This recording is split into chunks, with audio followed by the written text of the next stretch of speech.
અમરોલી વિસ્તારમાં આવેલ છાપરાભાટા ખાતે ગેરકાયદે ચાલતા ગેસ રિફિલિંગના કૌભાંડને અમરોલી પોલીસે ઝડપી પાડ્યો હતો। સુરતમાં ગેરકાયદે ગેસ રિફિલિંગનો ધીકતો ધંધો થઈ રહ્યો છે, ત્યારે સુરતની અમરોલી પોલીસે છાપરાભાટા વિસ્તારમાં સપાટો બોલાવ્યો હતો।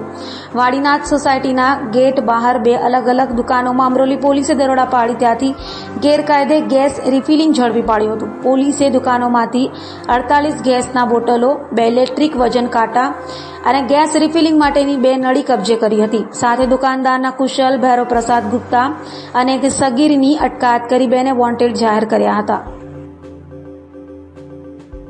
આ કામે હકીકત એવી છે કે અમરોલી પોલીસ સ્ટેશન વિસ્તારમાં આવેલ છાપરાભાઠા રોડ ઉપર વાડીનાથ સોસાયટીના નાકા ઉપર કેટલાક ઈસમો જે ગેસની જે બોટલો હોય છે એમાં ગેરકાયદેસર રિફિલિંગ કરવાનું કામ કરે છે।